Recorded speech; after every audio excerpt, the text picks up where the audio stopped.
আসসালামু আলাইকুম। আশা করি সবাই ভালো আছেন, সুস্থ আছেন। আলহামদুলিল্লাহ আমরাও ভালো আছি। আপনাদের মাঝে আরো একটি নতুন ভিডিও নিয়ে চলে আসলাম আমি। গতকালকে আমি আর আম্মু গেছিলাম বায়াতে। গতকাল ভিডিও আপলোড দিতে পারিনি কারণ আমাদের বায়া থেকে আসতে একটু লেট হয়ে গেছিল। বায়াতে হচ্ছে আমার আব্বুর আরো 2 চাচা থাকে, ওদের বাসায় গেছিলাম। 2 দাদার বাসায় আমরা যাব আজকে। আসলে 2 দাদার বাসায় হচ্ছে পাশাপাশি, যার কারণে একজনের বাসায় গেলে আরেকজনের বাসায় যেতেই হয়।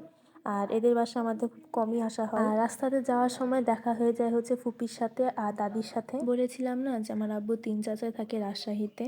তো 3 দাদাই আগে বায়াতেই থাকতো, তো এখন 2জন থাকে বায়াতে আর একজন আমচত্বরে চলে গেছে। তো হঠাৎ করে তাদের সাথে দেখা হয়ে যায়, যার কারণে আমরা সবাই একসাথে গল্প করতে করতেই যাই।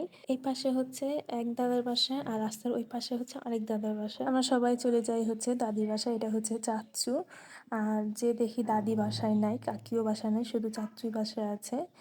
তো আমরা বেশিক্ষণ বসিনি, যেহেতু দাদি বাড়িতে নাই, এই কারণে কিছুক্ষণ যে একটু বসি চাচুর সাথে গল্প টল্প করে আমরা আবার চলে আসি। আমার এই দাদা হচ্ছে মারা গেছে, দাদিদের বাড়িটা আসলে কমপ্লিট হয়নি, বাড়ি করতে করতে অফ হয়ে গেছে, তার মধ্যে দাদাও মারা গেছে, যার কারণে বাড়ি কমপ্লিট করতে পারেনি। আর দাদি বাড়ির ভিতরে গরু পালে, আর এসব বাড়িতেই কিন্তু শান্তি পাওয়া যায়, বিল্ডিং বাসা থেকে টিনের বাড়িতে অনেক শান্তি আমি মনে করি। ঘরের ভিতরে এসে দেখি বিড়াল 2টা ঘুমায় আছে, দেখতে ভালোই লাগছিল।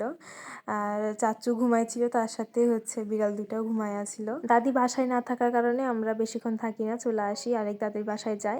তো রাস্তাতেই দাদির সাথে দেখা হয়, তো দাদিকে নিয়ে আমরা আবার এই বাসায় চলে আসি। আমার এই দাদিও হচ্ছে হাঁস মুরগি পোষে। আমার এই দাদা এখনো বেঁচে আছে, সবাই দোয়া করবেন আমার দাদার জন্য। আমার আব্বুর চাচারা হচ্ছে 6জন, তার মধ্যে 2জন মারা গেছে, আমার দাদা মারা গেছে আর আমার আব্বুর চাচা মারা গেছে।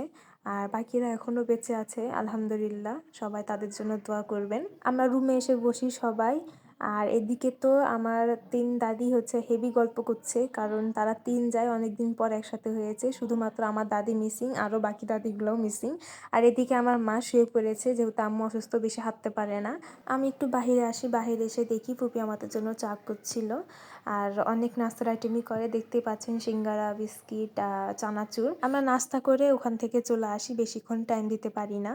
আমরা আরেকজন দাদি বাসায় যাব, যাদের সাথে আমাদের রাস্তায় দেখা হয়েছে তাদের বাসায় যাব। যে দাদার বাসায় যাব আমরা, সেই দাদা হচ্ছে সবার ছোট, মানে আমার আব্বু সবার ছোট চাচা, যে চাচার কারখানাতে আমার আব্বু চাকরি করে।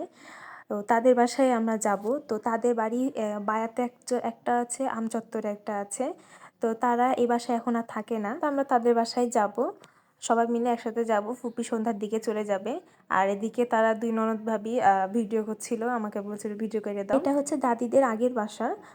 সবগুলো রুমই ভাড়া দেওয়া, শুধু 2টা রুমই দাদিদের জন্য রাখা হয়েছে, যেহেতু দাদিরা প্রায় কয়েকদিন পর পরই এখানে আসে। আর দাদি এখানে মেলা দিন ধরেই আছে।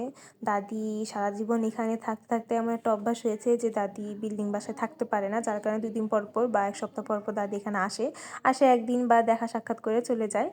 তো ফুপিও দাদির সাথে দেখা করতে এসেছিল, আর আমরা দাদির সাথে দেখা করব বলে এসেছিলাম, কিন্তু প্রথমে আমরা গেছি হচ্ছে ওই 2 দাদির বাসায়। আমরা জানতাম না যে ফুপিও এখানে আছে, তো তাদের সাথে হঠাৎ করে রাস্তায় দেখা হয়ে যায়।